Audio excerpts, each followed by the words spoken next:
Hello, everyone, and welcome again to Moments in Medicine Live. Thanks for joining us today as we host this live chat on Nebraska Medicine's Facebook page. We do this every week, and every week we bring in a new set of topics, a new set of guests, and you're very lucky today. Take my word for it, for who you have joining. As we begin every segment, we do want to remind our viewers that the information that we talk about in today's chat is to be used for informational purposes only.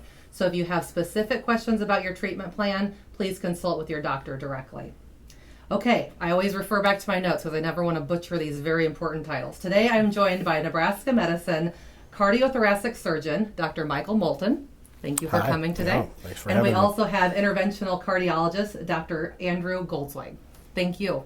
Thanks for taking time out of your busy days today. Our pleasure. We're talking about the latest technology when it comes to cardiovascular care. Please remember that while we are going through this chat, you can ask your own questions in the comments section. So if I happen to look down at my laptop, pay attention to what they're saying. I'm monitoring your questions, and hopefully we can answer as many as possible today. So let's start off with a basic question. What makes cardiac care at Nebraska Medicine so special? Well, I would say, we've got an excellent staff, an excellent group of physicians. I think that one of the other things that's really special about this is that we really do the full spectrum of cardiac care. So all the way from managing things that are typical at most hospitals, like, doing coronary bypass or putting stents in, all the way to the most sophisticated and complicated type heart care. Wonderful. And if you're like me this time of year, the winter time, tend to eat maybe not so healthy because it's comfort food for me. And so that's what I think about for cardiovascular care. Am I taking care of my heart with what I put in? And I assume genetics plays a large part of it too. Dr. Goldsweig, tell us about Omaha's first Watchman program that you launched last year for patients with atrial fibrillation. Sure. Thank you very much. So atrial fibrillation is an arrhythmia, an abnormal heart rhythm that is extremely common, affects about 20% of men in the United States at some point in their lives and 5 to 8% of women. Atrial fibrillation is associated with a risk of stroke. And so patients who have atrial fibrillation are usually treated with blood thinners to prevent them from having strokes, particularly to prevent blood from clotting in the left atrial appendage, which is a piece of the heart that sticks forward and to the left. It's sort of a blind ending pouch. Now, there are a lot of people who have trouble taking blood thinners. People have bleeding complications. People have dangerous professions. They climb telephone poles. They have dangerous hobbies. They play football while skiing downhill backward.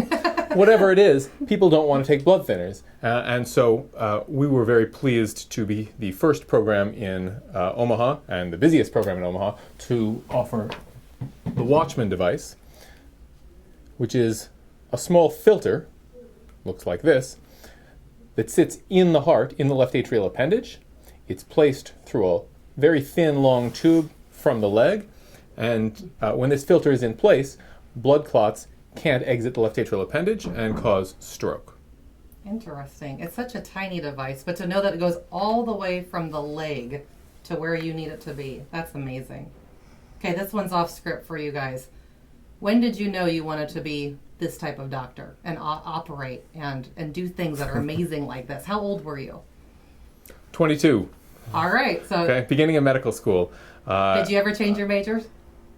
From the beginning of medical school, I scrubbed into my first cardiac catheterization, standing in the back row my first year, and I was hooked. Wow, that's amazing. What about you?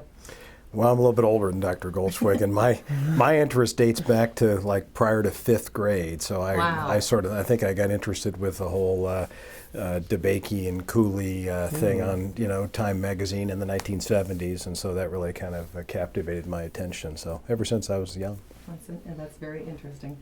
What do you offer in terms of minimally invasive treatments for heart valve problems? So for heart valve problems, starting in the United States, Dr. Goldsweig has an excellent series of props, so thank you. I'm indebted to Dr. Goldsweig already. In the United States, starting in about 2013, at least commercially, we've had these transcatheter heart valves available. So prior to that, if you had a heart valve problem, you had to have open heart surgery. Mm-hmm. Many people still do have open heart surgery, but for a class of patients that have a condition called aortic stenosis, where their aortic valve is very calcified, it doesn't open and close like it used to, just opens and closes a little bit, we can now put a valve in that goes from the groin. So Dr. Goldsweig is helping me with, and we promise we have not prepped this in advance, but we go up through the groin, through the artery in the groin. And this is really nice because you can see the size of this, how small it is. Yeah. So this is even much smaller than we were using in 2013. It's gotten smaller here recently. We go up through the leg, we place a wire that goes across the valve, and then this particular valve is implanted without having to open the chest by inflating a balloon. The balloon opens your own valve up, and it's your own calcified valve that holds this brand new stent and heart valve in place. And what's really fascinating about this is that this heart valve in the vast majority of patients works absolutely as well as a surgically placed sewn-in heart valve. Interesting. Same general type of equipment used for men and women? So same for men and women, and also interestingly, this particular valve is exactly the same leaflet material as we use in surgery when we sew it in. So what's different is this metal stent in comparison to the type of stent we use in surgery. But the amazing thing about these valves is that some engineer and cardiologist figured out that you could actually crimp these valves down onto a sheath and inflate and put them into a patient. So that's really the remarkable engineering and medical innovation feat. So if I was watching on the other end of this, naturally I would think, oh, all this looks pretty cool. However, the next question is inevitably, are there any risks associated with such a procedure? Every procedure has associated risks. With such minimally invasive procedures, things like bleeding or infection are extremely unlikely. The biggest risk associated with heart valve procedures is stroke. Those valves that are covered in calcified fibrotic gunk that can be released into the bloodstream when a valve is deployed, which brings us to our next prop. I love the props. You guys get A+ for the most props. This is Dr. Goldschweig. Okay. He is the king of props. This device is called Sentinel. Okay, Sentinel is a stroke prevention device, and here at Nebraska Medicine, we're the first and only hospital in Nebraska offering this. There are nationally more than 100 hospitals offering this, but the device has two mesh filters. Okay, and if I can just curve it into its shape. Oh, interesting. It goes in. You can see it's very small compared to my finger. Goes in an artery in the wrist and sits like this to protect patients' carotid arteries. Two filters allow blood to go through, but don't allow debris, blood clot, calcium to pass through and cause a stroke. And at the end of a procedure, the filter is just pulled right back out the same way it went in. That is amazing. And how long has that technology been out there? It's been available nationally since about 2016. It's been available with Medicare supporting it since October of 2018. And we jumped on it. Awesome. Again, two weeks later. Only Yes. in Nebraska. Only in Nebraska. Only in Yeah. Nebraska Medicine, the only one to offer. That's wonderful. Are there any other treatments for valves? So in terms of percutaneous or non-surgical treatments for valves, there actually are a few, but in terms of commercially available treatments, there's another procedure that's available for the mitral valve. So in some patients, actually as it turns out, surprisingly enough, there's hundreds of thousands of patients in the United States that have leaking mitral valves, meaning that the valves prolapse, blood goes backwards into the lungs, and then when patients try to exert themselves, they get short of breath, and over time their hearts enlarge and they get heart failure. So some of those patients, as it turns out, as we'd all imagine, as they get older and have other medical conditions, are not good candidates for open heart surgery. So there's a procedure called the MitraClip, and this is another one of Dr. Goldschweig's props here. But the idea behind the MitraClip, again, I talked about an amazing feat of engineering. I think the MitraClip, at least in my own experience, is one of the most amazing feats of engineering in medicine. So it's a device that you can bring up through the groin, through the vein, actually, as opposed to the artery like we do for the transcatheter valves. We cross the septum, which is the chamber between the left and right atria. And then the engineering of this device allows it to slip down on those leaflets of the valves, and basically we grasp and clip the leaflets, and that prevents this leaflet from prolapsing, reduces the amount of leaking from the patient's mitral valve, And in the majority of cases, the patients feel better, breathe better, and have better functional status. And as a recent randomized trial just showed, these patients actually live longer with this treatment as well. So really an amazing non-surgical treatment for this condition. Do you go through this? I know he says you're the props guy with your average patient, just so they have that peace of mind of what you're going to be doing.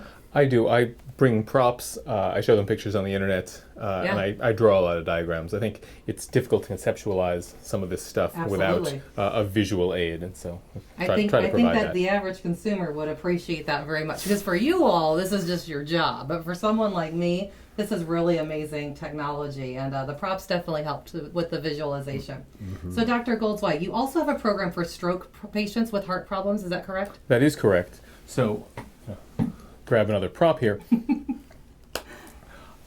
About a quarter of people are born with a connection between the two atria, the top two chambers of the heart, the two pieces of the septum that's supposed to separate the two chambers. The two pieces never fuse together. And so there's a flap there. Okay? And in some people, that allows them to have a stroke, that a blood clot, maybe a very tiny blood clot they never would have noticed that formed in the leg, is liberated, travels up the bloodstream into the right atrium and crosses that hole into the left atrium, into the systemic circulation, okay, and follows the blood. Wherever the blood goes can go to the brain. And for such patients, it's recommended that we close that hole. That's called a PFO, or patent foramen ovale. For patients with a PFO who have a stroke, it's recommended that we close that. Okay? And that's a new technology as well. That's only approved by the FDA in November of 2017. This is a device that's used for that. And you can see here there are two discs. And the two discs are filled with Gore-Tex. They each sit on one side of that septum and hold the flap in place.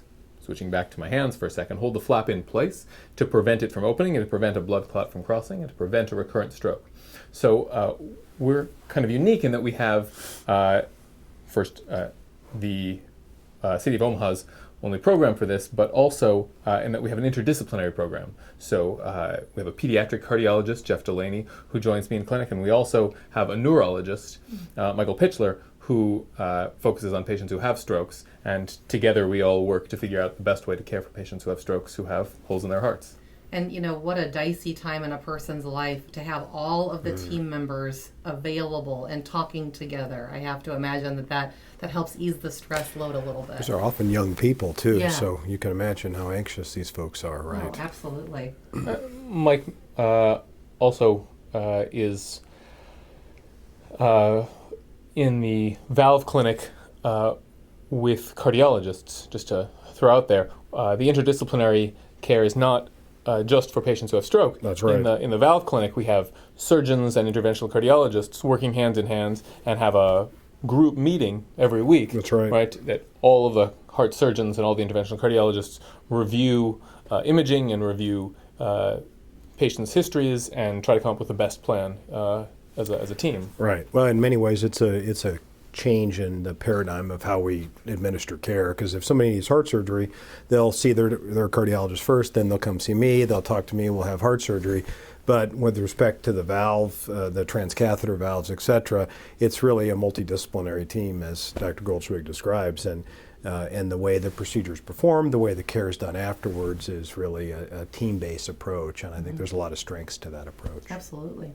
Well, it's amazing technology. I assume that the heart has to be in a pretty decent condition, even when it's needing to be repaired, to go through some of these procedures. So my next question is, what happens with those hearts that maybe the person is not in a position that they can have care like that? If the hearts are too sick to be repaired, what do you do then? Well, there are, and this is the advantage of being in a center where we really have basically everything to offer. So as an example, we do have patients that have the aortic stenosis, need a transcatheter heart valve, but they're so sick that if we just went straight ahead with a transcatheter heart valve, they'd do poorly. So we can actually offer them a different sort of approach, which is to put the patient on what's called ECMO ahead of time, which means that they're on essentially heart-lung life support, and then we go ahead and do the transcatheter valve. And in a couple of the patients, we've been able to just take them immediately off that that ECMO right after the procedure, and then they end up doing well. So there's a lot of different options for treating patients that have sick hearts. Now, when patients have hearts that are too sick for valve replacement in any form, then we have options here as well. We have a very strong advanced heart failure program. So we have medical treatments, we have devices, and ultimately many patients could have a ventricular assist device at this institution. They could have a heart transplant. And then if they need the temporary support for a longer term, then they could be on what's called ECMO, which is what I just described. And we're certainly one of the busiest institutions in the country for ECMO. Well, again, I want to thank Dr. Goldsweig and Dr. Moulton today. Is there anything else you want to add as we're getting ready to wrap up this live chat? I've got a question. Consumers are interested in knowing. Do you have any pets? The consumers want to know. Yeah, I have a dog, and he's for sale. So. Oh, maybe we can do a 2 for 1. Yeah, okay, we'll do that. Yeah, he's a boxer, so okay. Yeah, right. Enough said. You want a 2 for 1? I have 2 crazy children, no pets, but 2 crazy children, and they're for sale. But I know your wife, Andy, and they're not for sale, so I'm sorry. Okay. Well, I have to tell you, we've got some great comments coming in. No huge questions, but they're claiming you're their doctor and awesome work being done, and that you're the best. So I want you to know people found this to be interesting, and we will have it also on the website after we're done with today. To find a Nebraska Medicine clinic near you, let's say you're just at the point that, well, maybe I should get in and start this discussion, you can call 1-800-922-0000. You can also always find more information on nebraska.com. Thanks for watching, and remember to join us again next week for our next Facebook Live.